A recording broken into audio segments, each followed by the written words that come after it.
Bom dia, irmãos. E mais um dia de estudo, agora no Novo Testamento. Já tem um tempo que a gente está no Novo Testamento, mais de mês. E estamos nas cartas paulinas. A gente teve um estudo em Romanos na semana passada, na carta enviada aos Romanos. E hoje nós vamos estudar a primeira carta de Paulo, enviada aos Coríntios, enviada à igreja de Cristo em Corinto. Vamos abrir nossas Bíblias? Nós vamos abrir nossas Bíblias no comecinho da carta, lá em 1 Coríntios, e nós vamos ler do versículo 1 ao versículo 9.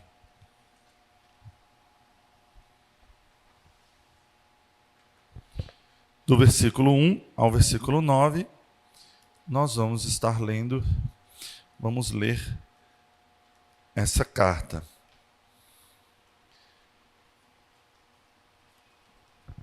Vamos ler de forma alternada? Paulo, chamado pela vontade de Deus para ser apóstolo de Jesus Cristo, e o irmão Sóstenes.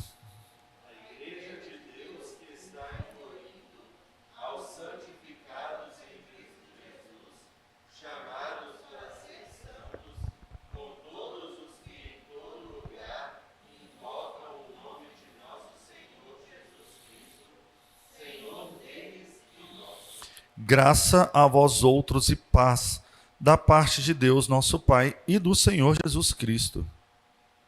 Sempre dou graças a meu Deus a vosso respeito, a propósito da sua graça que vos foi dada em Cristo Jesus. Porque em tudo fostes enriquecidos nele, em toda a palavra e em todo o conhecimento. Assim como o testemunho de Cristo tem sido confirmado em vós, De maneira que não vos falte nenhum dom, aguardando vós a revelação de nosso Senhor Jesus Cristo, o qual também vos confirmará até o fim, para serdes irrepreensíveis no dia de nosso Senhor Jesus Cristo. fiel é Deus, pelo qual fostes chamados à comunhão de seu Filho, Jesus Cristo, nosso Senhor. Oremos. Senhor Deus, gratidamos por mais um dia reunidos, por mais um estudo que o Senhor nos permite ter. Esteja me abençoando, ó Pai, para passar este conteúdo para os irmãos e que o Senhor esteja abençoando nossa igreja através desses estudos, através da comunhão e através dos cultos que prestamos a Ti, ó Pai. Obrigado por tudo, obrigado por este dia.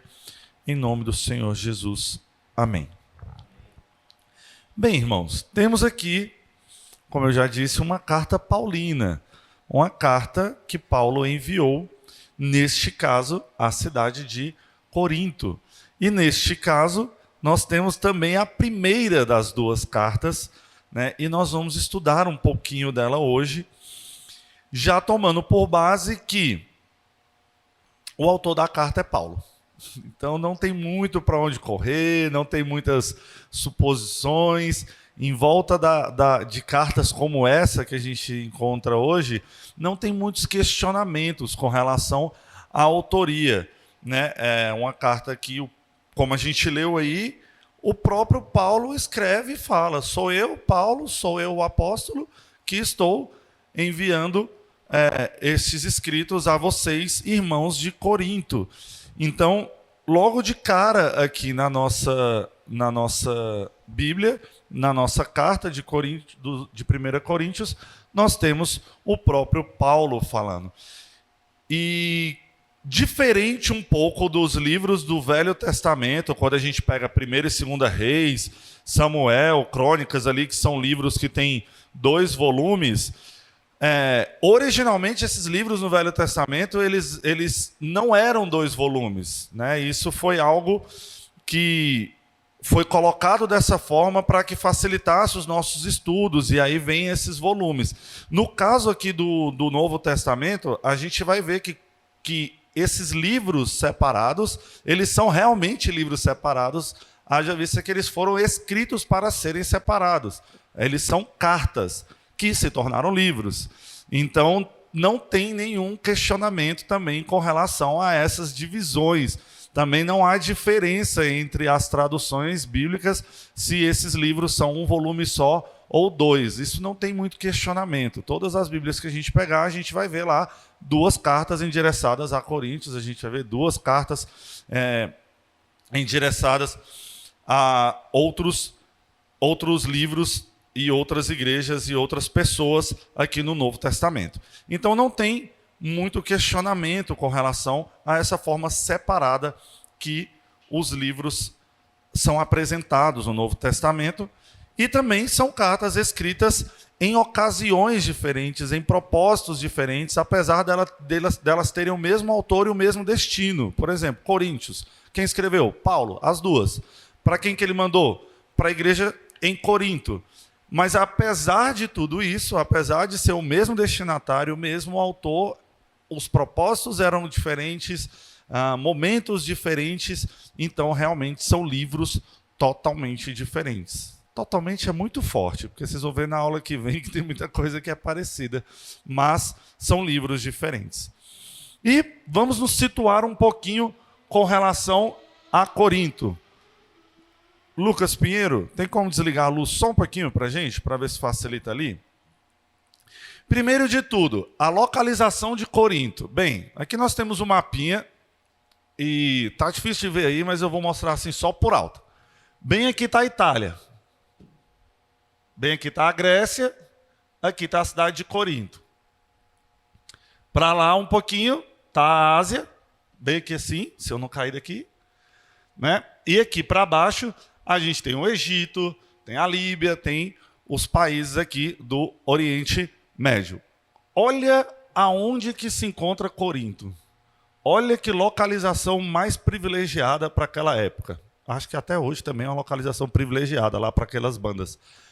Bem no meio, bem no centro, bem aqui no meio de todas essas cidades. E são muitas cidades. Cada bolotinha dessa daqui é uma cidade. Uma cidade importante, fora as outras cidades pequenininhas que não estão representadas aí no mapa. Pode ligar a luz. Então, Corinto ele está localizado numa planície, e ele que fica ali bem perto de um lugar chamado Acrocorinto, mas nem vem ao caso aqui explicar a questão da região ali. E ela era uma cidade muito forte, praticamente invencível. Ela estava numa boa localização, ela tinha uma condição financeira boa. A cidade de Corinto ela fica a uma distância de apenas 3 quilômetros de um porto chamado Lacaeum e a 12 quilômetros de um outro porto chamado Cencreia. Isso faz com que Corinto seja uma cidade extremamente rica e bem relacionada. Por quê? Como eu mostrei ali no mapinha, ela está no meio da rota comercial, no meio da rota econômica, uma vez que quase todas as embarcações acabavam por atracar em um desses 2 portos nas viagens que eles faziam ali de forma comercial. E isso é muito antigo, mas muito antigo mesmo. Desde lá de 2000 anos antes de Cristo, Corinto ele está ali, essa cidade existe, está ali localizada e muito bem localizada. Então, era uma cidade que tinha comércio, era uma cidade que tinha riqueza, era uma cidade que tinha forte relação política, e existem relatos de que Corinto ele fazia comércio com a Itália, Espanha, norte da África inteira, Ásia Menor inteira, Fenícia, Palestina, Egito inteiro e Cirene. E tudo isso existem relatos históricos desse fluxo comercial que existia ali.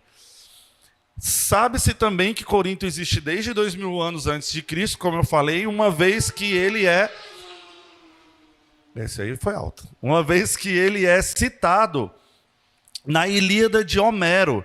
Então, essa Ilíada, ela tem uma data certa de quando ela foi escrita e nela existe a citação de Corinto. Então, temos completamente certeza de que Corinto existe há pelo menos 2000 anos antes de Cristo.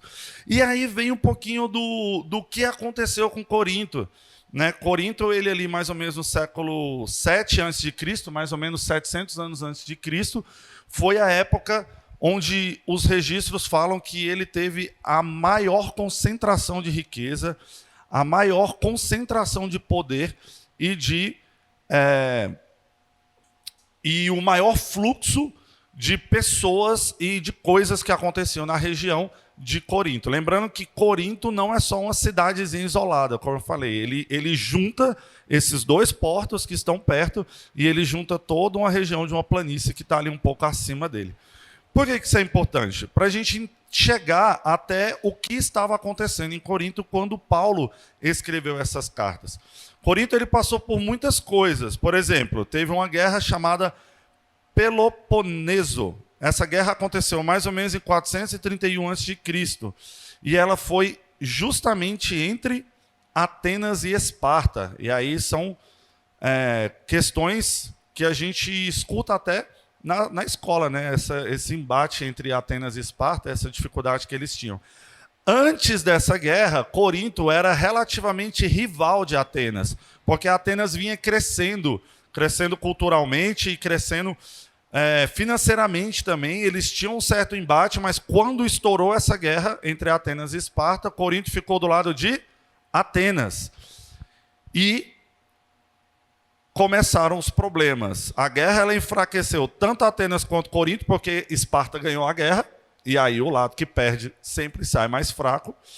Filipe II, da Macedônia, em 338, ele meio que subjugou ali Corinto, e quando chegou Alexandre, o famoso Alexandre o Grande, ele usou Corinto como um centro comercial e de atração turística, dando uma certa estabilidade no meio da guerra ali para Corinto, porém ele morreu, e quando o seu filho tomou conta das coisas, fez Corinto virar uma cidade-estado ali grega, deixou ele meio de lado e tirou ele do foco que Alexandre o Grande tinha dado para Corinto. Lá em 1966, exatamente, os romanos chegaram, antes de Cristo, os romanos chegaram, conquistaram a Grécia e, consequentemente, conquistaram Corinto, concederam a Corinto a permissão de ser uma cidade da província, então também não destruíram, não brigaram, mas dominaram Corinto ali. Porém, mais tarde, quando chegou Lúcio Múmius, ele destruiu completamente a cidade de Corinto, e isso aconteceu em 196 a.C. A cidade ficou sob o domínio de Roma, e um século depois, em 44 a.C., chegou um governante e reconstruiu Corinto. Reconstruiu os portos, reconstruiu a cidade e reedificou Corinto de forma total. Porém, ela se tornou uma colônia romana. E aí começa a entrar um pouquinho da situação em que Corinto estava quando Paulo escreveu a carta aos Coríntios. Essa cidade ela ficou conhecida como Laus Julia Corinthiensis, que significa a colônia coríntia é louvor de Juliano, porque Júlio reconstruiu ela, deu o seu nome para ela, para que ela voltasse a ter dias de glória, digamos assim. A cidade prospera novamente, a cidade vira um entreposto novamente comercial, e a cidade também vira o centro de várias partes do mundo novamente. Então a gente vê que Corinto é uma cidade cheia de altos, muito alto, muito baixo, baixíssimo, está lá no fundo do poço, de repente dá uma estabilizada, e é nesse momento em que a carta de Paulo é escrita. No momento em que a cidade estava em relativa estabilidade, após um milênio de altos e baixos e várias confusões que aconteceram com Corinto. E o povo? Como fica o povo nessa situação? Bem, a carta não é enviada ao governante de Corinto. A carta ela é enviada a pessoas em Corinto, pessoas que fazem parte da igreja de Corinto. E é bem importante a gente fazer essa divisão, porque a carta ela vai tratar de situações relativas às pessoas e não relativo à cidade ou às questões comerciais e políticas da cidade. E como ela era colônia romana, até nisso as coisas precisavam ser muito bem faladas e muito bem esclarecidas. Primeiro porque era um governo imperial. Eles tinham uma língua oficial, que era o latim, mas, por exemplo, em Corinto, as pessoas elas falavam muito mais o grego do que o latim, porque, apesar dela ter sido conquistada, ela pertencia à Grécia. Então, de forma cultural, a cidade tinha ali o seu dialeto, que não era o dialeto, era exatamente uma língua, que era o grego, porém, oficialmente, ela tinha o latim. E eles falam, nos livros que eu estudei, principalmente o livro que eu estudei, que foi o principal, fala que as pessoas mais humildes da cidade, mais simples, falavam apenas o grego, não falava o latim, só falava o grego. E isso é bastante interessante, porque Paulo ele se preocupa até com essas questões da cultura das pessoas quando ele vai escrever a carta aos Coríntios. Isso a gente também observe na própria Escritura. A gente vê que existe na cidade de Corinto pessoas com nome em latim, por exemplo, Técio, Gaio e Quarto, isso são nomes derivados da língua, derivados do latim, mas a gente também vê nomes de judeus, por exemplo, Priscila, Áquila, Tício, Justo, Crispo, o principal da sinagoga, o tal do Fortunato, que a gente vê lá em Atos 18, 2, todos esses são nomes judeus, o que mostra que a cidade tinha uma certa mistura cultural. A gente vê nomes gregos, a gente vê nomes latinos, a gente vê latinos derivados do latim, gente, não o latino que a gente está acostumado hoje, da América Latina. E a gente vê nomes gregos e a gente vê nomes romanos, então é uma mistura. E Corinto realmente era uma cidade bem misturada. A gente vê também que a cidade ela é composta por oficiais militares. A gente vê que em Atos 18, 12 fala que Gálio era um procônsul. Ele residia em Corinto, porém ele era um procônsul. Outra coisa que a gente vê também é que tinham ex-soldados, ex-escravos, várias pessoas que viviam em Roma que se deslocaram para Corinto e compunham aquela população. Dentro daquele povo, na parte já do trabalho, tinha de tudo em Corinto. Tinha artesão, tinha mercador, tinha artista, tinha filósofo, tinha mestre, tinha trabalhador, tinha até escravo. Muitos países ao redor do Mediterrâneo chegavam até Corinto para poder conseguir fazer negociações e transações, e por ali acabavam ficando também e residindo. Então era uma miscelânea de trabalho, de gente, de povo, de cultura, de língua e de tudo que vocês puderem imaginar. E a população ela era basicamente composta por judeus, gregos nativos, expatriados e escravos. Então, se a gente for pegar uma questão de classes, em Corinto tinha de tudo. Tinha de rico, de pobre, de escravo, de tudo que a gente imaginar tinha lá dentro de Corinto. Todas as pessoas que estavam ali trabalhando, pessoas que trabalhavam no porto, e essa era a população de Corinto. E aí, eu te pergunto, com esse tanto de cultura diferente dentro da cidade de Corinto, vocês acham que tinham poucas ou muitas religiões diferentes dentro de Corinto? Mas era muita religião. Uma bagunça. Porém, algumas religiões eram um pouco mais fortes dentro de Corinto. E a gente observa a necessidade de Paulo em falar para os cristãos de Corinto, uma vez que viver na própria cidade de Corinto devia ser muito difícil. Era uma área de muita tentação, uma área onde tinham muitos problemas, justamente derivados da diversidade cultural e da diversidade religiosa, né? Uma vez que a cidade recebia de tudo e recebia todos. Corinto era uma cidade famosa pela sua fornicação e prostituição.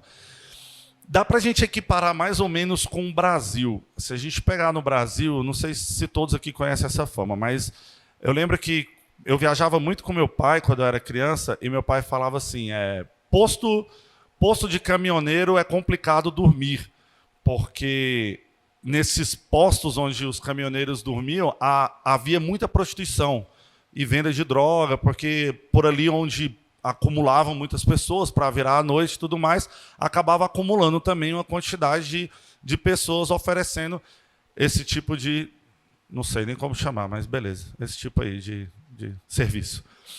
E eu lembro do meu pai falar isso. E aqui fala exatamente sobre isso.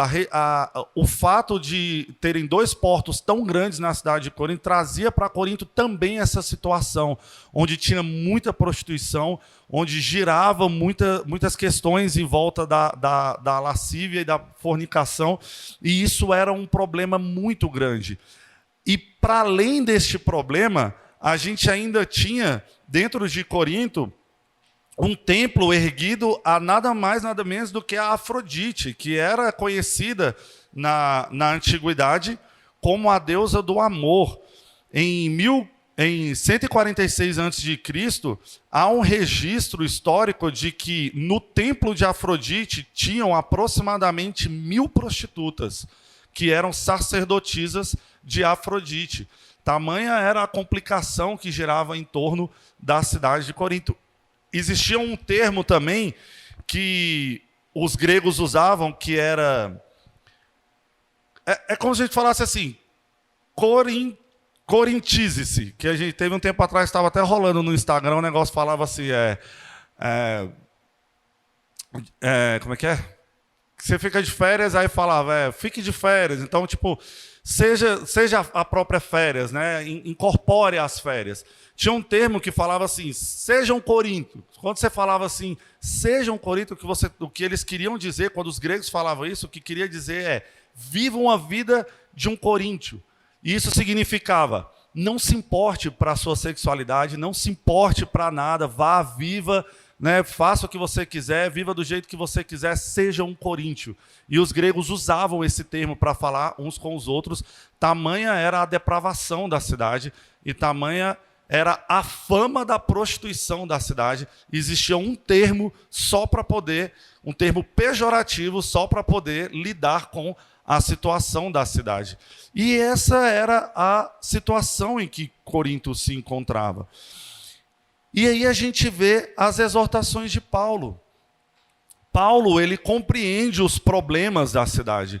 Paulo, ele tinha a exata noção de tudo que acontecia na cidade, e justamente por isso ele escreve à igreja de Corinto para falar com a igreja sobre os problemas relacionados a um cristão viver na cidade de Corinto. E aí nós vamos ler alguns desses problemas.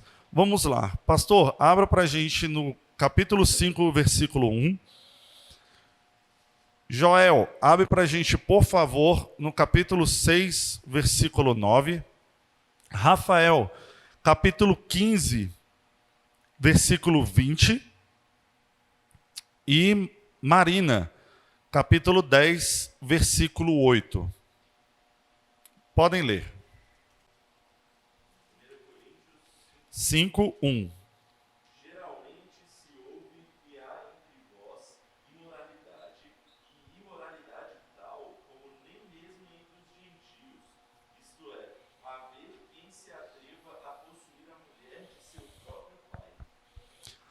Pouco problema, né? Olha a situação que vivia e olha o que acontecia na cidade de Corinto. E, gente, se estava acontecendo isso, naturalmente se tornou natural para aquele povo. Porque ao ponto do caboclo que está lá do outro lado, nem estava lá junto deles, Paulo e outra, gente. Não tinha Wi-Fi na época, não tinha internet, não. O negócio era tão complicado que para sair dali de dentro da cidade e tomar fama por aí, chegar lá nos ouvidos de Paulo, é porque o negócio já estava complicadíssimo. E já estava natural para aquele povo daquela cidade, essas complicações. Capítulo 6, versículo 9.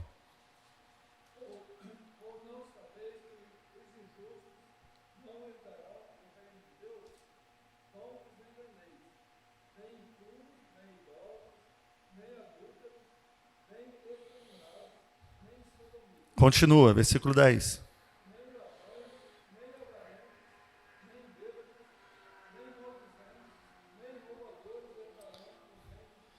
Nessa fala, Paulo ele pega um pacotão de problemas e... Gente, não se engane. Todas essas práticas aqui, não são aceitas, não devem ser aceitas. E em apenas 2 versículos, né? Num pedacinho desse tamanhozinho aqui da carta, ele já fala, olha, não se engane. Todos esses problemas aí que vocês estão vivendo e que estão em volta de vocês são coisas que vocês devem repudiar. Rafael, 15, 20.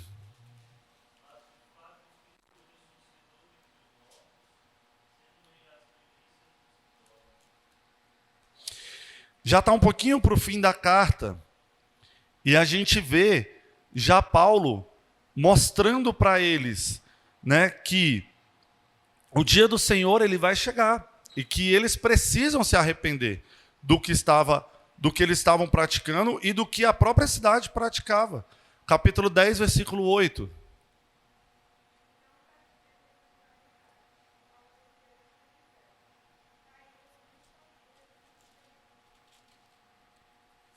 Eu não ouvi, mas desculpa. Deixa eu abrir aqui. Lê de novo, por favor, Maria.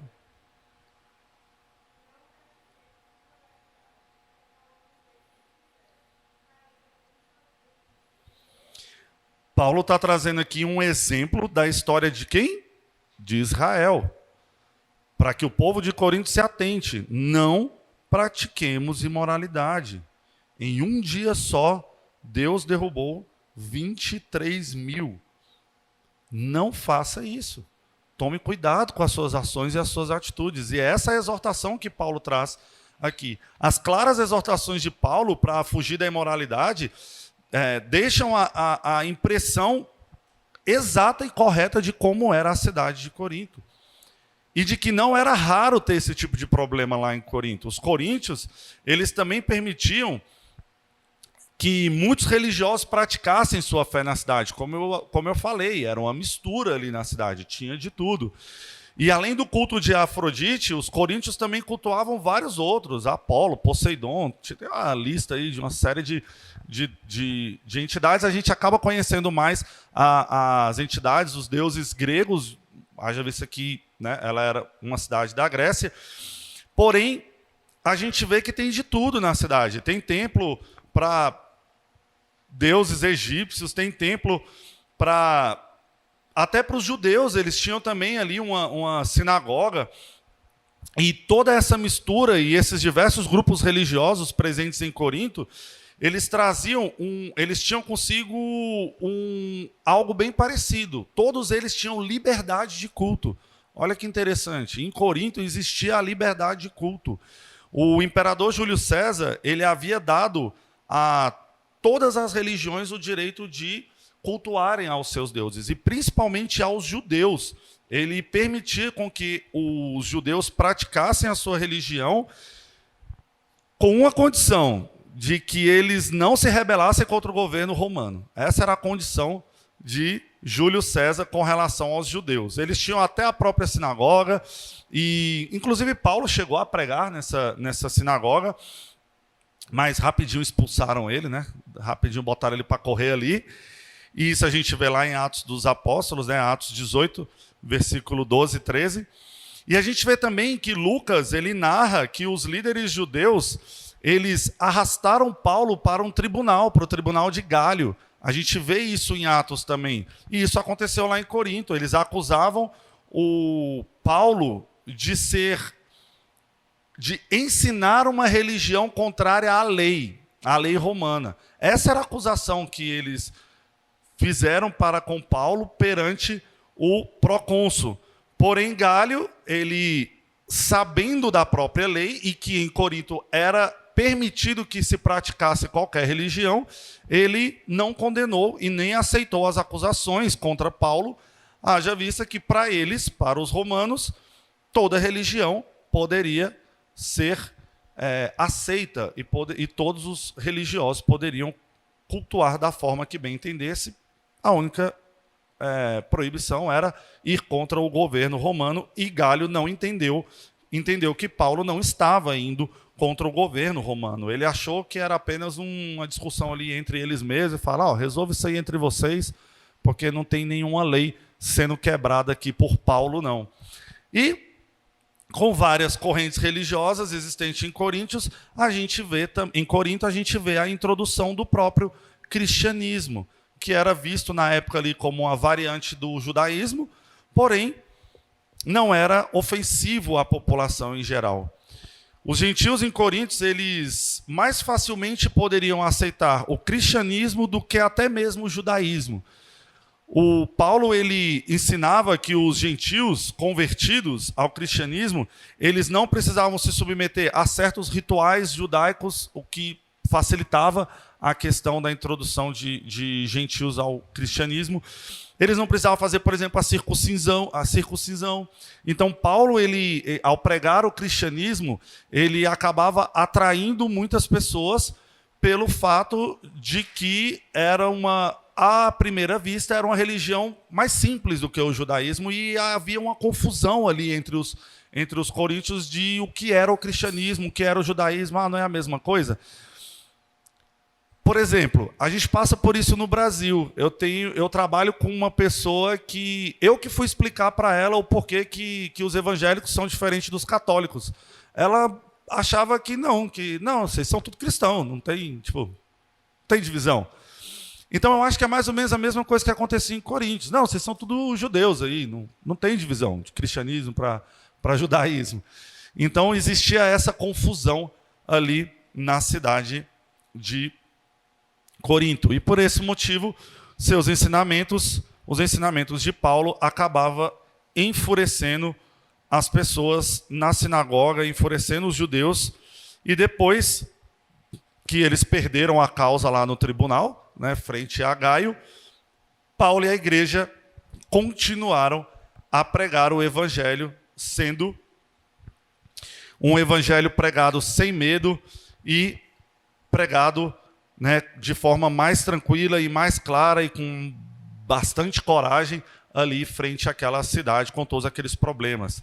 Alguém abre, por favor, em Atos 18:10. Vamos ler o que está escrito lá. Nessa passagem fica bem claro que o Senhor, ele tinha muitas pessoas na cidade, que a igreja ela continuava a crescer. E ao contrário dos judeus, os cristãos, eles encontravam-se não numa igreja, mas eles se encontravam em casas. Olha o que está escrito lá em Atos 18, capítulo 10. Alguém lê, por favor.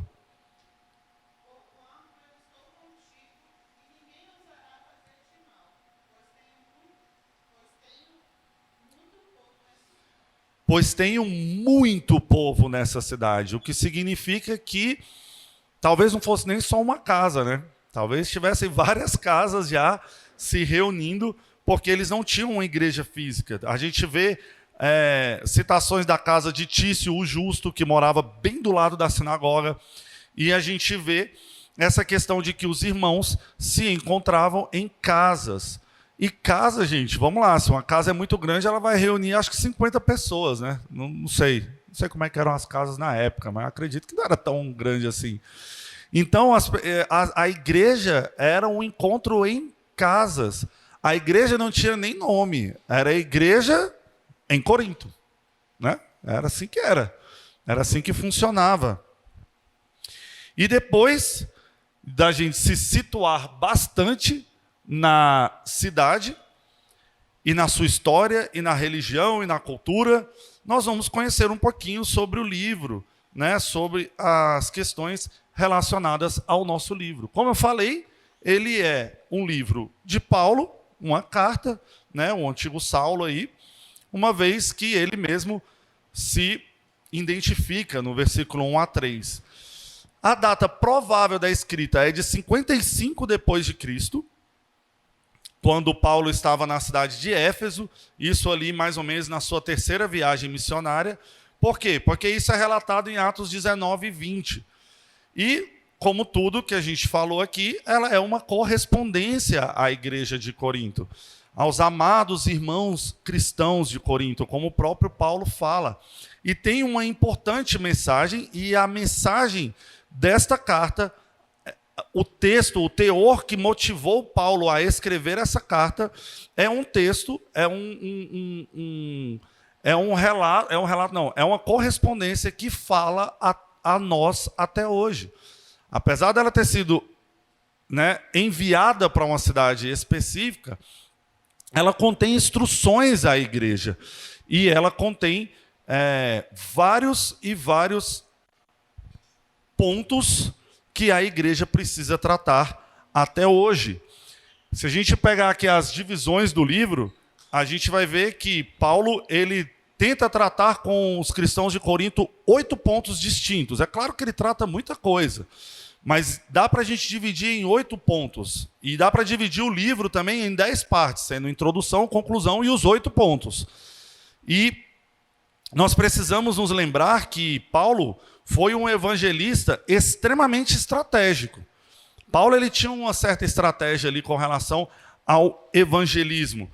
E ele considera, dentre outras coisas, o fato do evangelho ser pregado nas capitais das províncias. Ele leva em consideração os centros estratégicos, rotas comerciais, tanto terrestres quanto marítimas, e ele leva em consideração as culturas aonde as igrejas estão inseridas. E de tudo que a gente falou da cidade de Corinto, né, gente, fica bem claro a necessidade dele, né, instruir e conduzir a igreja de Corinto. Em Corinto, o evangelho finalmente se espalhou para lugares como vilas rurais.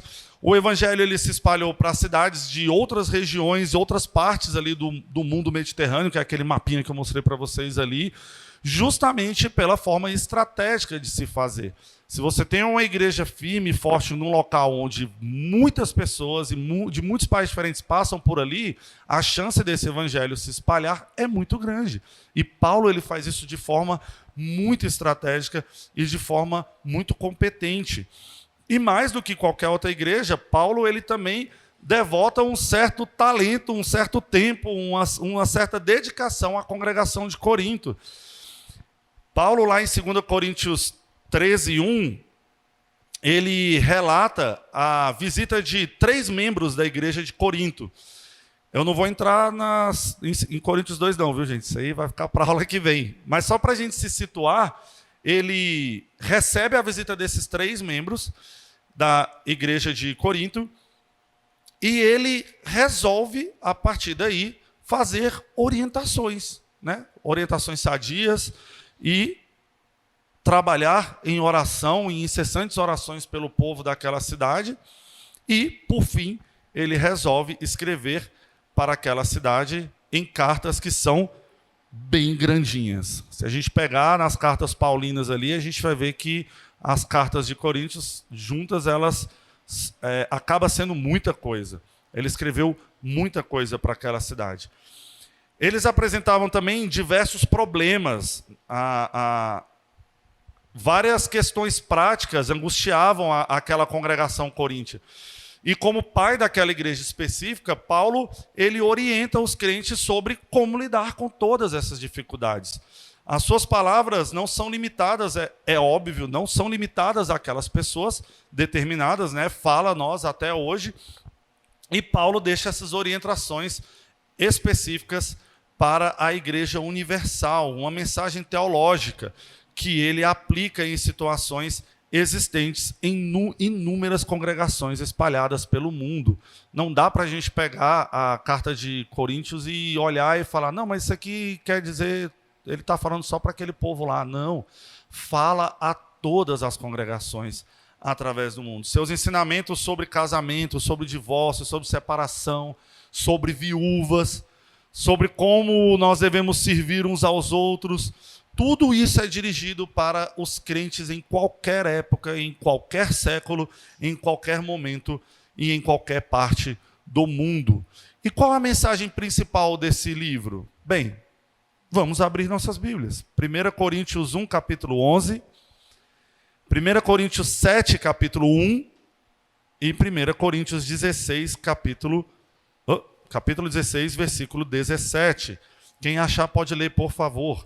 Capítulo 1, versículo 11. Pois a vosso respeito, meus irmãos, fui informado pelos da casa de Chloe que há contendas entre vós. Contendas entre vós. Fica na memória de vocês essa palavra. 7:1.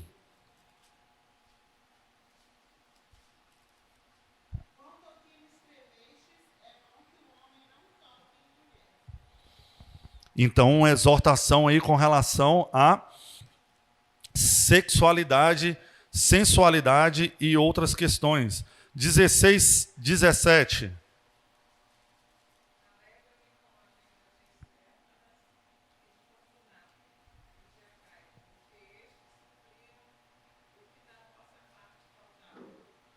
Então, Paulo falando sobre a delegação de Corinto. A gente vê nessa epístola uma derivação de relatórios trazidos a Paulo por membros da casa de Chloe. A gente vê uma carta dos coríntios e a gente vê a chegada de uma delegação. Os relatórios da casa de Chloe referiam-se a facções que haviam surgido dentro da igreja e estavam destruindo a unidade da igreja. E isso é um problema. Lembrando, irmãos, ele via a igreja como uma igreja. Apesar de existirem, os que se encontravam na casa de Chloe, os que se encontravam na casa de Tício, apesar de existirem várias congregações, a preocupação dele é porque essas congregações não estavam mais sendo uma unidade. E é um problema que a gente não vive hoje? Claro que não. É um problema que a gente vive até hoje. A falta de unidade dentro da igreja. A gente vê também que Paulo tinha ouvido acerca de incesto, lá no capítulo 5, versículo 1. A gente vê que trazem até Paulo relatórios sobre litígios. A gente vai ver isso lá no capítulo 6, versículo 1 a 8. Imoralidade a gente vê quase que na carta inteira, e ele ainda continua a falar disso na próxima carta. E a carta que ele recebe de Corinto continha também perguntas, questionamentos daquela igreja com relação a diversas questões. Lá no capítulo 7, eles questionam Paulo com relação ao casamento. No próprio capítulo 7, fala sobre a questão das virgens. No capítulo 8, a gente vê eles questionando sobre comida sacrificada aos ídolos. No capítulo 12, a gente vê uma dúvida com relação aos dons espirituais. A gente vê também a coleta para os santos de Jerusalém. A gente vai ver essas questões de justiça social serem um pouquinho tratadas ali no capítulo 16. No próprio capítulo 16 fala sobre a questão de Apolo. E a gente vê ali aquela questão do uns são de Apolo, outros são de Paulo, outros não sei. E a gente vê isso sendo tratado um pouco sobre Paulo. E a gente vê todas as questões que a própria delegação dos 3 homens trazem para Paulo, preenchendo algumas lacunas ali daquela correspondência que foi dirigida a Paulo sobre o que precisava ser feito na igreja. E em resposta a esses questionamentos, surge essa carta. A carta ela foi organizada, ela foi escrita para responder todas essas questões, para exortar aquela igreja, para disciplinar aquela igreja, para guiar aquela igreja, para que eles não ficassem perdidos com relação ao que precisava ser feito. E Paulo mostra, sim, o valor de um pastor presente. O valor de um pastor que, mesmo longe fisicamente, ele está perto da sua igreja, conduzindo a sua igreja, cuidando da sua igreja. E se a gente pegar, carta como a carta de Paulo, a gente vai sempre ver a importância da preocupação de um líder para com a sua igreja. Um líder que não deixa com que a igreja caminhe sozinha e faça o que queira. Um líder que se preocupa em cuidar e exortar, que não se preocupa que, mas ele vai achar ruim de eu estar falando que ele não pode dormir com a esposa do pai dele. Não, não tem esse tipo de preocupação. A preocupação de Paulo é com as coisas corretas, é com o evangelho, com o cristianismo, para que as coisas naquela igreja caminhassem de forma correta. Esse é um dos principais ensinamentos quando a gente pega essa carta. Líderes, cuidem dos seus liderados. Outro ensinamento é: faça isso de forma clara, objetiva e organizada. É isso que a gente vê na carta de Coríntios. Olha que interessante a organização de Paulo ao escrever essa carta. Paulo, ele escreve aos Coríntios observando várias questões. Só que ele divide isso de forma extremamente organizada. A gente vê ele tratar, no capítulo 1, ele introduz, ele sauda, ele fala com aquela igreja e ele já começa. Do capítulo 1, do versículo 10 até o capítulo 4, ele vai falar sobre questões relacionadas a divisões da igreja. Do capítulo 5 e 6, ele vai falar sobre questões relacionadas a imoralidade e litígios. No capítulo 7, ele vai falar sobre problemas relativos ao casamento. No capítulo 8, ele vai falar sobre comida oferecida aos ídolos. No capítulo 9, ele traz um pouquinho sobre os apóstolos e direitos. E ele vai falar um pouquinho sobre essas questões. No capítulo 10, ele vai falar sobre admoestações e liberdade. E no capítulo 11, sobre culto. E vai tratar um pouquinho ali sobre as questões do culto para aquela igreja. No capítulo 15 e 16, aí ele vai trazer um pouco sobre as questões relacionadas à ressurreição. Não é tão pouco assim, é até bastante, e de forma bem clara. E no capítulo 16, no finalzinho do capítulo 16, ele vai concluir. O que significa que a mensagem, as exortações e os encaminhamentos que Paulo dá à igreja de Corinto são organizados, objetivos. É quase como uma constituição para aquela igreja. Tipo, vamos tratar hoje aqui sobre o problema relativo ao casamento. Abre no capítulo 7 aí, que fala sobre casamento. Artigo 7. Vamos lá, vamos estudar um pouquinho. É organizado, é objetivo, é passado com clareza. Não tem como ter dúvida. Ele fala lá, aqueles 2 versículozinhos que a gente leu. Isso aqui é errado, não tem conversa, não tem discussão, não tem, né? Não, mas a gente tem que interpretar, vamos interpretar aqui. Não tem isso, gente, não tem esses rodeios. É objetivo, é claro. E concluindo, a gente vê na epístola de Paulo, para os escritores do Novo Testamento, as escritas do Antigo Testamento. A gente vê uma série de coisas que Paulo escreve na sua epístola que tiveram como fonte fundamental informações trazidas do Antigo Testamento. Né? Os evangelistas, especialmente Mateus, ele mostra que Jesus baseou-se exclusivamente nas Escrituras para o seu ensino. A gente vê esses relatos nos evangelhos. E com o Antigo Testamento nas mãos, Paulo, ele, em sua carta aos Coríntios, ele apoia toda a sua doutrina em citações às Escrituras do Antigo Testamento. E também ele inclui ditos, né, e cita a Jesus Cristo. Um exemplo que a gente tem é quando Paulo termina suas instruções a respeito de incesto, ele faz isso com uma citação de um texto de Deuteronômio 17:7. Ele fala assim: expulse o homem mau do seu meio. Isso está lá em Deuteronômio 17:7. E essa citação é feita por Paulo quando ele vai tratar sobre a questão do incesto. Ele denuncia a imoralidade sexual com uma citação e uma instrução do casamento no paraíso. Ele vai citar também lá em Gênesis 2:24, a gente vê a equiparação em 1 Coríntios 6:16. Ele fazendo este paralelo. E a sua discussão sobre divórcio, ela começa com os ensinamentos de Jesus que estão registrados nos evangelhos. Né? Jesus ele também faz referência a essa citação, lá de Gênesis 2:24, e Paulo ele traz aqui, né, ele acrescenta dizendo: o que Deus ajuntou, não separe o homem. Aí Paulo pega essa fala, que está em Mateus 19:6, e ele traduz como: uma mulher não deve separar do seu marido. É a mesma coisa, ele está falando a mesma coisa. Ele está citando o Evangelho.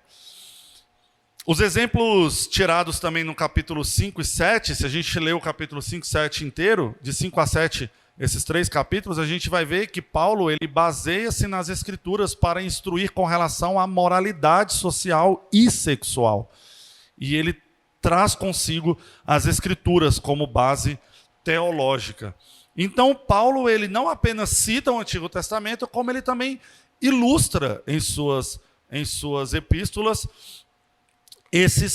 essas citações. Ele usa como citação o Antigo Testamento e também, né, os Evangelhos. São paralelos que a gente vê com livros escritos por Moisés, a gente vê paralelo com Salmos, a gente vê paralelo com Provérbios, alguns paralelos também com Isaías, e se a gente ler 1 Coríntios inteiro, a gente vai conseguir observar esses paralelos. Um pouco difícil? Claro que é um pouco difícil, né, gente? Mas tem estudos que nos ajudam, já tem até as indicações dos textos que fazem esses paralelos. Outra questão é que a correspondência coríntia está repleta de referências diretas e indiretas. Paulo, ele apresenta Deus como Pai, ele apresenta o Cristo e ele apresenta o Espírito Santo. Paulo, ele apresenta a Trindade nessa carta.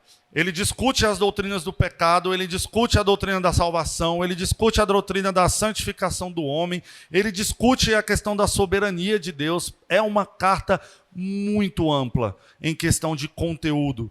E, além disso, ele compõe a teologia e a doutrina da igreja em sua relação com o culto e a vida.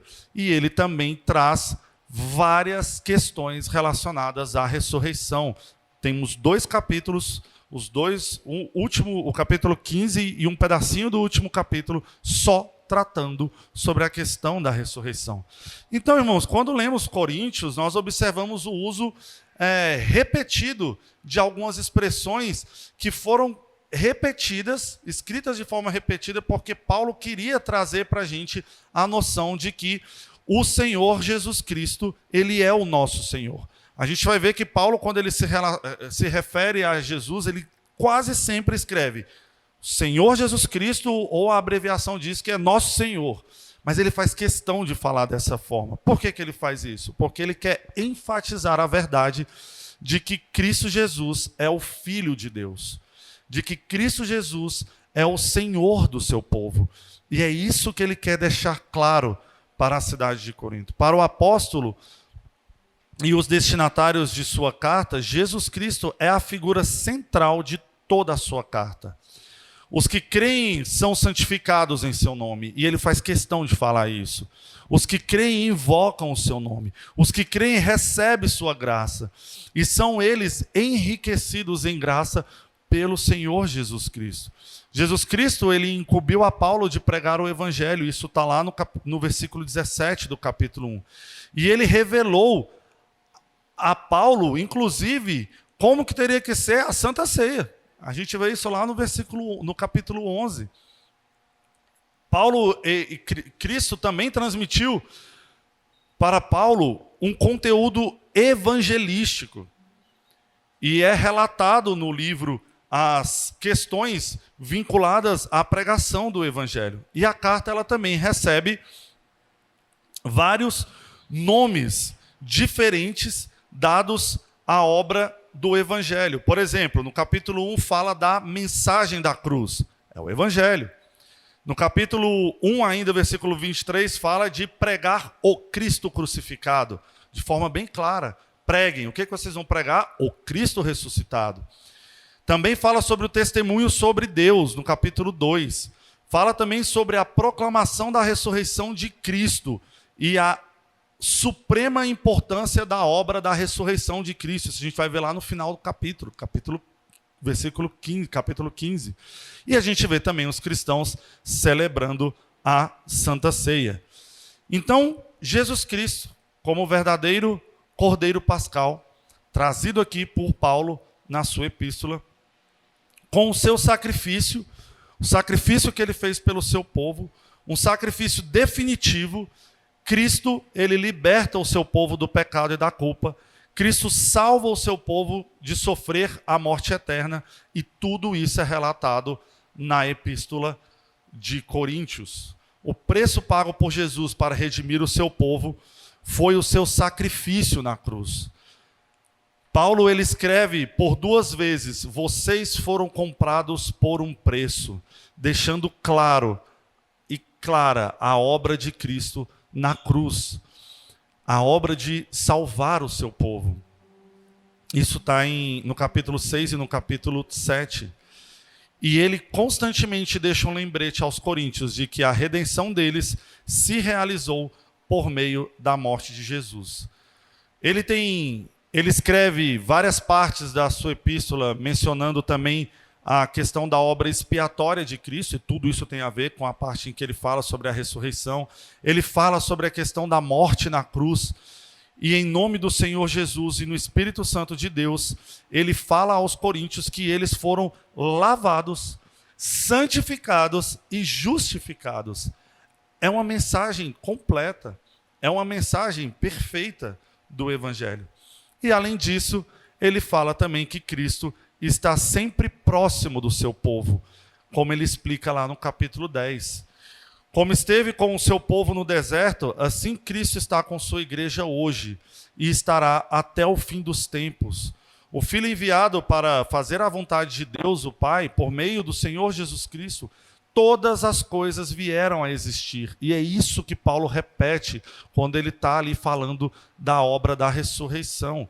Ele fala que por meio de Cristo o povo vive, e por meio de Cristo a salvação chegou até aquele povo. Então ele explica de forma muito clara o evangelho para aquelas pessoas, mesmo através de uma carta. E se a gente tiver que resumir a epístola, é só a gente ler o versículo 3 do capítulo 11. Vamos abrir e ler todos juntos? Se alguém te perguntar assim, resume para mim 1 Coríntios, aí você fala, opa, já sei como resumir. Vou ler o versículo 3 do capítulo 11. Vamos ler todos juntos? Leiamos. Quero, entretanto, que saibais ser Cristo o cabeça de todo homem, e o homem o cabeça da mulher, e Deus o cabeça de Cristo.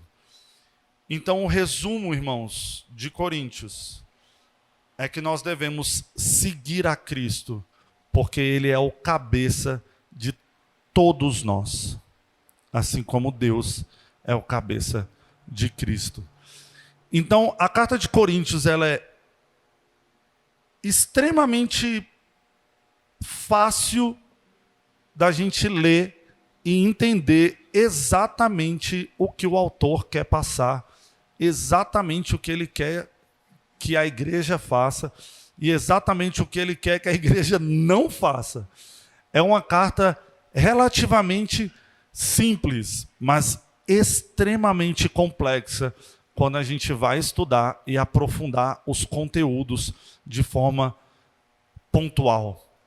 A imoralidade, a questão da lascívia, a questão das igrejas, a questão da unidade da fé.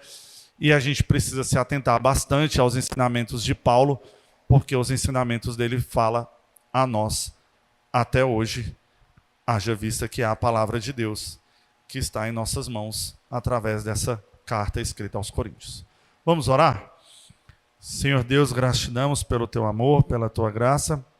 Obrigado, ó Pai, por esta aula, obrigado por esta carta, ó Pai, que apesar de escrita e endereçada aos coríntios, ela foi, ó Pai, pela tua graça e pelo teu amor, entregue a nós, e temos, ó Pai, condições de estudar e de entendermos qual é a tua vontade para nós como igreja através dessa carta. Obrigado, ó Pai, pelo teu amor, pela tua graça, por tudo que o Senhor tem feito por nós como igreja, e nos permita, ó Pai, ser uma igreja que espelha a Cristo. Obrigado por tudo, em nome do Senhor Jesus. Amém.